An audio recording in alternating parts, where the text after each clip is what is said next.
The U.S. will seek a solution with South Korea regarding tariff hikes, President Donald Trump said, just a day after warning to reimpose 25% tariffs on South Korean goods. The Blue House sees the Trump administration's tariff announcement as related to the slow approval of the Korea-U.S. trade deal at the National Assembly. Ahead of the upcoming Lunar New Year holidays Seollal next month, the government has rolled out financial support measures so that people can spend the holiday more affordably. Also on Wednesday, President Lee Jae-myung asked the foreign firms to expand their investment in South Korea, saying the Korean market still remains undervalued and has strong potential for further growth and development. Just a day after unilaterally announcing that he would raise the U.S. tariffs on South Korean goods to 25%, U.S. President Donald Trump claimed that Seoul and Washington would, quote, work something out. Our Moon Hae-ryun explains. U.S. President Donald Trump has opened the door to further tariff discussions with South Korea, saying the two sides will work something out even as his administration warns that higher tariffs could return over stalled trade commitments. Speaking to reporters at the White House on Tuesday, Trump said he would seek a solution with Seoul after announcing plans a day earlier to raise tariffs on South Korean goods from 15% to 25%. So we'll work something out. We'll work something out with South Korea. The White House says the planned increase is tied to South Korea's failure to fulfill commitments under a bilateral trade deal. A senior official said while Washington lowered tariffs on Korean goods, Seoul has made no progress on its end of the bargain. Under the agreement, Washington reduced both reciprocal and product-specific tariffs, including those on automobiles, in exchange for South Korea's pledge to invest $350 billion in the United States.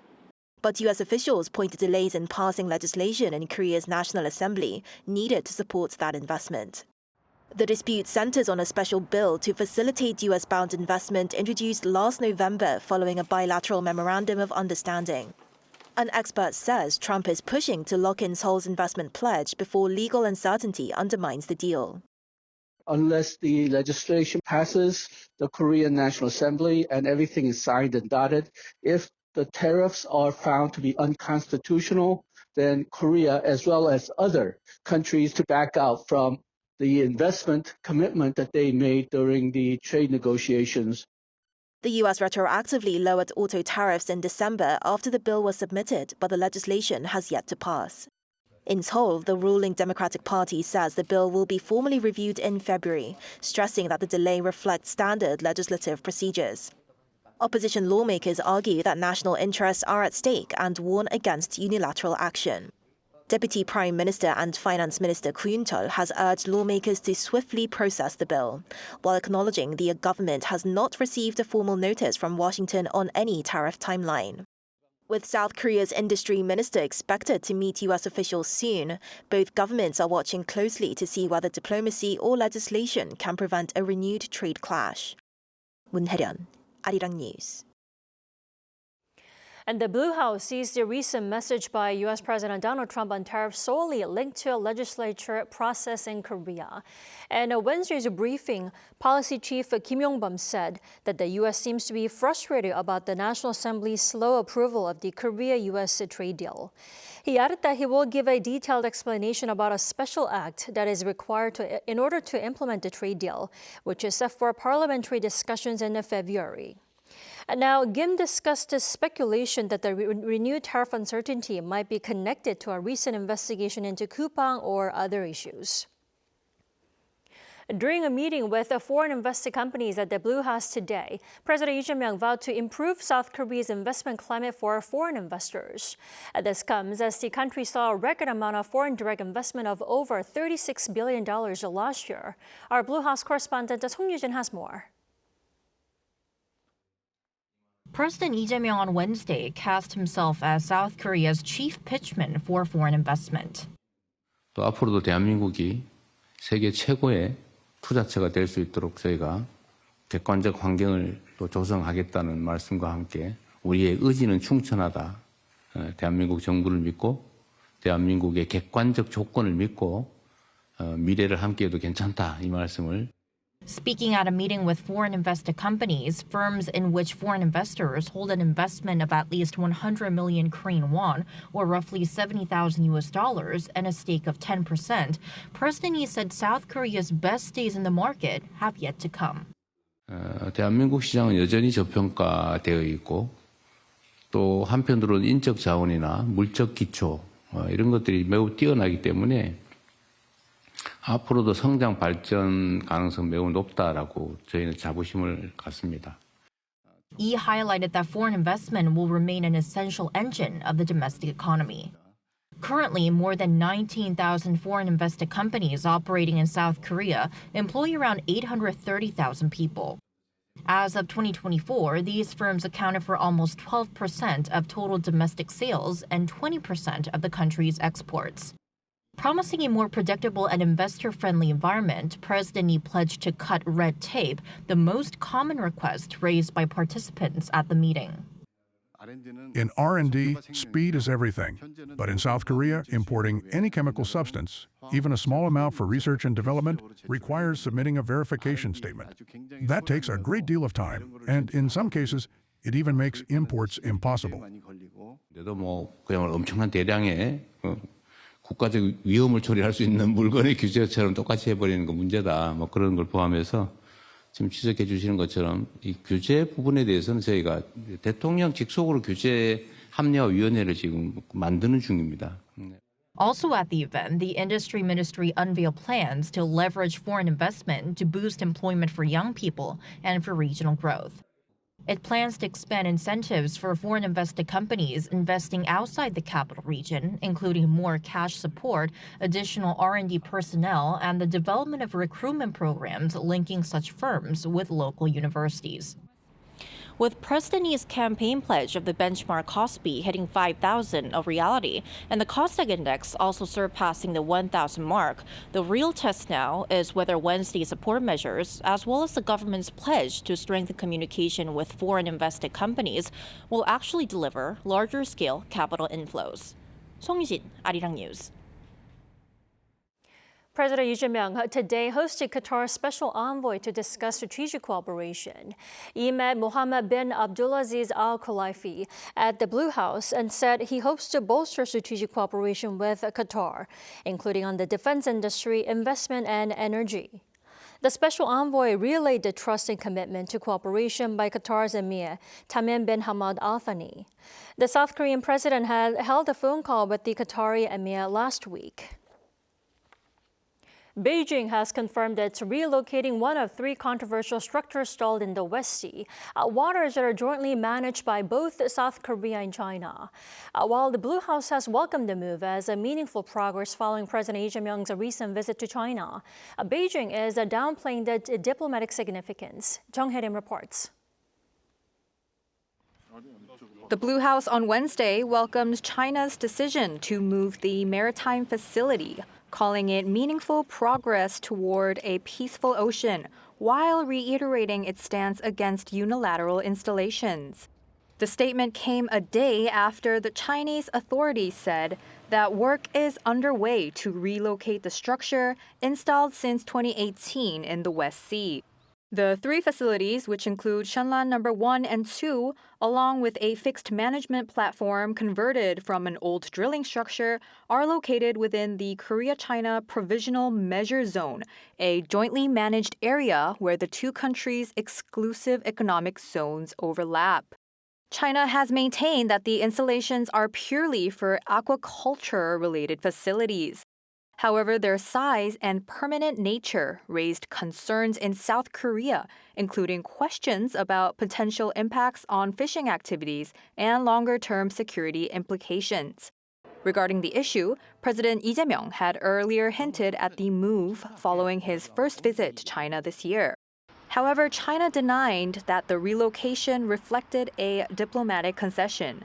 A spokesperson for China's foreign ministry said the relocation was, quote, an autonomous adjustment based on the company's operational needs, not the results of talks with Seoul. An expert cautioned that the step, while notable, is a starting point for how the two sides will negotiate their maritime boundaries. While removing the management facility is positive because it creates a framework for dialogue, concerns remain that China could use this action to lock in the presence of the remaining 2 aquaculture facilities. South Korea's foreign ministry welcomed the move as meaningful progress, but said discussions would continue as 2 aquaculture structures still remain. 정혜림, Arirang News. Defense Minister Ang Kyu-baek will sit down with his Japanese counterpart Shinjiro Koizumi on Friday in the Japanese port city of Yokosuka. On their agenda are regional security concerns and ways to deepen their bilateral defense partnership. An is also scheduled to visit the U.S. 7th Fleet and the Japanese National Defense Academy during his 3-day visit. The defense minister's visit to Japan marks the first in 18 months.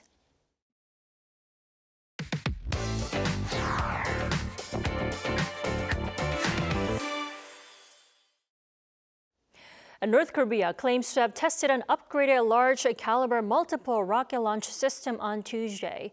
Such a provocation comes amid major diplomatic events, such as the U.S. Undersecretary's visit to Seoul and Defense Minister Ang Kyu-baek's trip to Japan scheduled for this week.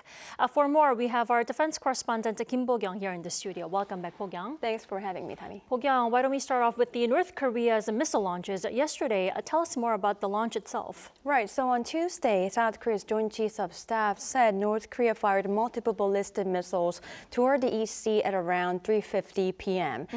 North Korea's Central News Agency said the next day that the regime conducted a test launch of an upgraded large-caliber multiple rocket launch system, with leader Kim Jong-un personally observing the drill. The South Korean and U.S. militaries are reportedly analyzing the possibility that it was a 600mm super large multiple rocket launcher, which North Korea also fired in May last year. Kim highlighted that the weapon had a self-steering, precise guided flight system and said it could be used for specific attacks. Now, experts say such features and the fact that the KCNA said the rocket struck a target in waters about 358.5 kilometers from the launch site shows Pyongyang is confident in its advanced technology. It can be seen as a statement that they can overcome jamming by the South Korean and U.S. militaries. It shows confidence that they can still hit their targets, even if electronic warfare attacks are used. Globally, and in Northeast Asia, there is a trend toward deploying long-range precision strike weapons. North Korea appears to be following this trend and highlighting that it also has guided precision strike capabilities. Ballistic missile launches marked the first provocative act in 23 days and the second this year. The first launches took place on the day President Lee Jae-myung was making a state visit to China, and it was a test of hypersonic missiles believed to be the Hwasong-11 developed by attaching hypersonic payloads to the short-range KN-23 ballistic missile series.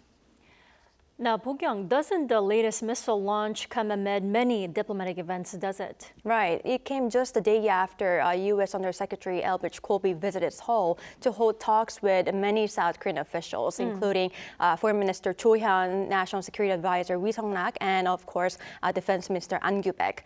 Meeting with officials in turn, Colby expressed appreciation for South Korea's commitment as a model ally, playing a leading role in the defense of the Korean Peninsula by strengthening its own defense capabilities. Now, Colby's visit to Seoul was all the more significant as his visit came just after the U.S. released its 2026 National Defense Strategy. The NDS emphasized South Korea taking primary responsibility in deterring North Korea and designated Pyongyang as a threat alongside China, Russia, and Iran, which could have made the regime stage the provocation. Now, not just that, Defense Minister Ang Kyu-baek, as you have already told us with Viral, will hold talks with his Japanese counterpart Shinjiro Koizumi this Friday.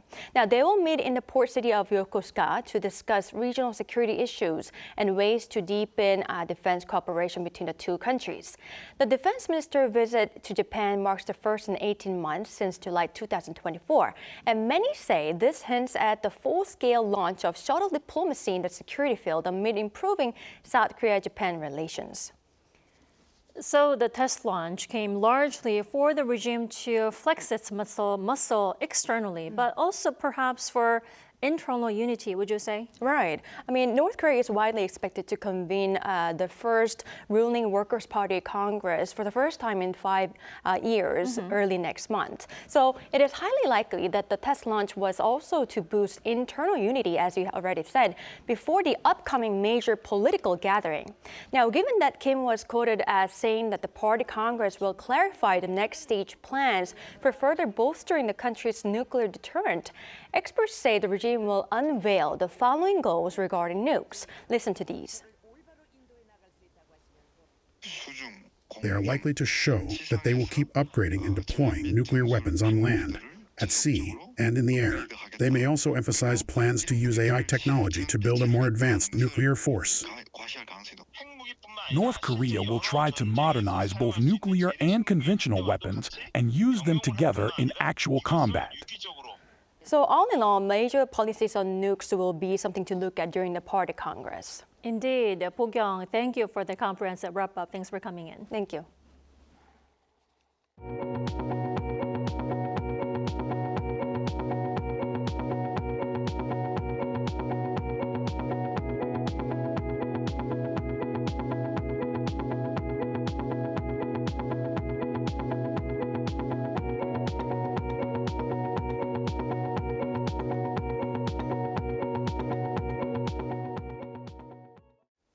Ahead of the Lunar New Year holiday next month, the government is stepping up efforts to keep grocery prices in check. Now, this involves an unprecedented supply of holiday items and expanded discount support for food products. Kim Jun-hong has more. The government has unveiled a series of financial support measures aimed at stabilizing livelihoods and easing inflation pressures ahead of the upcoming Lunar New Year holiday in February. The measures were announced on Wednesday by the Ministry of Economy and Finance at a meeting of economy-related ministers. Finance Minister Gu Yun-chul emphasized the need to broaden the recovery in the real economy. As stock markets rally and consumer sentiment improves, positive signals are building across the economy. The government is committed to extending this momentum into a wider recovery for households. To help ease household cost pressures, the government plans a record supply of 270,000 tons of key holiday staples. This is about 1.5 times the usual level. The government will also allocate 91 billion won, approximately $63 million, to expand discounts on farm, livestock, and seafood products to up to 50%, alongside cash voucher rebate programs. Tariff rate quotas will be applied to select imported food items, while on-site checks will be stepped up to curb price hikes during the holiday period. To reduce funding pressures on small businesses and SMEs, the government plans to provide substantial holiday financing while extending existing loan and guarantee maturities by 1 year. Financial support for low-income households will be expanded for 2 months, with key welfare payments made ahead of the holiday. The government also aims to boost spending and tourism during the holiday period. Local voucher programs will be expanded to support spending, alongside travel assistance for SME workers and toll-free highways over the holiday break. Amid soaring consumer prices, attention is on whether the government's stabilization measures will help relieve household expenses during the holiday period. Kim Jun-hong, Arirang News. The U.S. dollar has been losing ground since late last week, and on Tuesday, the currency dropped even lower after U.S. President Donald Trump claimed not to be concerned about the dollar's decline. Kim Do-yeon has this report. The U.S. dollar is trading at near 4-year lows amid rising fiscal deficits and policy volatility, fueled by growing signs that the Trump administration may actively prefer a weaker greenback to boost exports. Reporters on Tuesday local time pressed President Trump ahead of his appearance in Iowa regarding the currency's rapid devaluation. Despite the dollar falling for 4 straight sessions, the U.S. president downplayed concerns regarding its stability. No, I think it's great. I mean, the value of the dollar. Look at the business we're doing. No, dollar's doing great. However, the comment only further triggered depreciation. As of 1:30 p.m. South Korea time, the dollar index was trading around the 95.5 level. Looking at the yearly trend, the index is 9% lower than this time last year.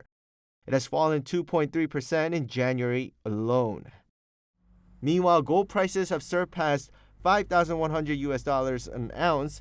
In an op-ed, the Wall Street Journal noted that this valuation effectively pricing the dollar at less than 1/5,000th of an ounce of gold, quote, doesn't speak well of investor confidence in the world's political leaders. This broad dollar weakness has helped the South Korean won gain some footing.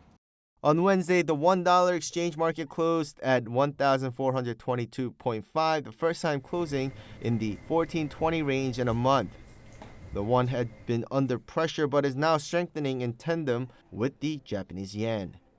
This correlation comes as traders brace for potential coordinated intervention by U.S. and Japanese authorities to stabilize the yen, which has rallied nearly 4% in recent sessions.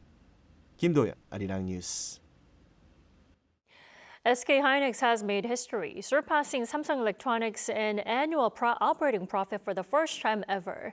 The chipmaker posted on Wednesday that its preliminary annual operating profit for 2025 was 47.2 trillion won, or about $32.6 billion.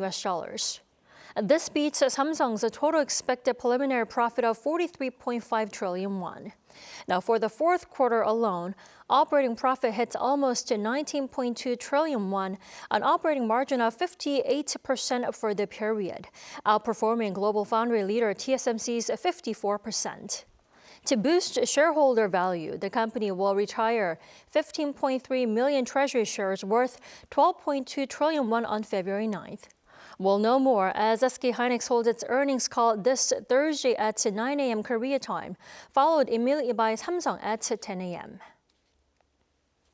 Former First Lady Kim Keon Hee has been sentenced to 20 months in prison in the first trial today after a court found her guilty of accepting bribes from the Unification Church. Cha Yun-kyung reports.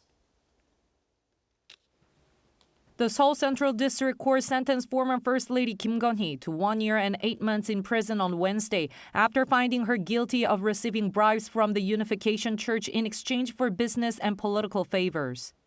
The court also ordered Kim to forfeit around 12.8 million won, worth around $9,000, and will also confiscate a diamond necklace that was at the center of the bribery charges. The defendant is sentenced to 1 year and 8 months in prison. The graph necklace is to be confiscated. A total of 12,815,000 won shall be collected from the defendant.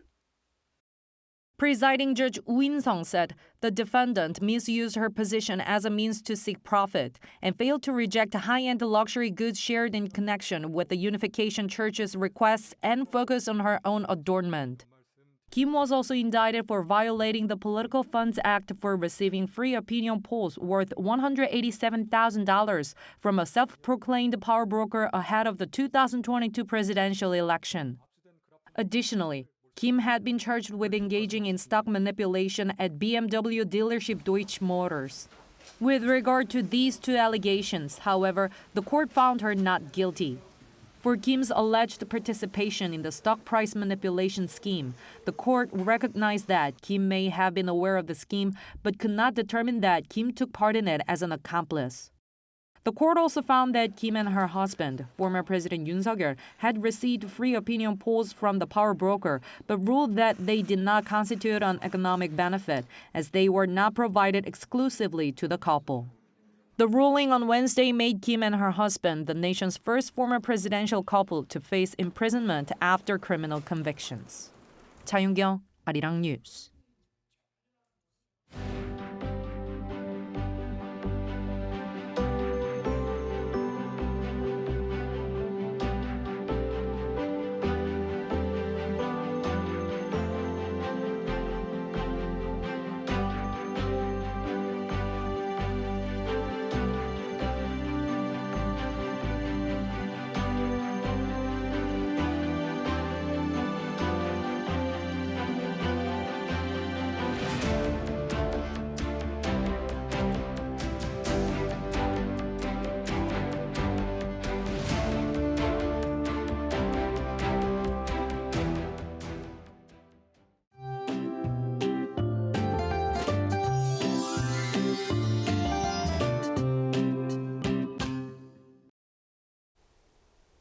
The cold spell has gotten even worse across the country.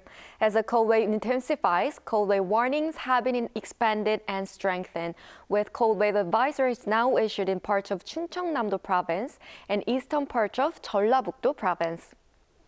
Below freezing temperatures will continue through Saturday morning. From Saturday afternoon, temperatures will gradually start to rise.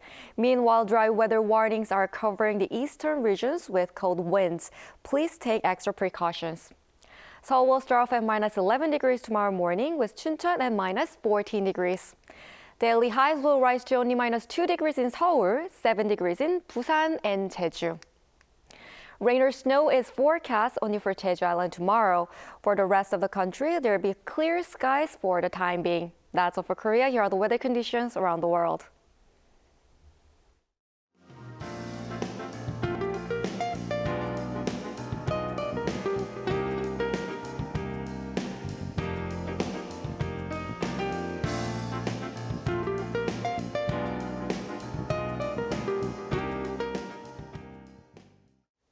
That is all we have for tonight. I'm Kim Dami. From all of us here at Arirang, thanks for watching and good night.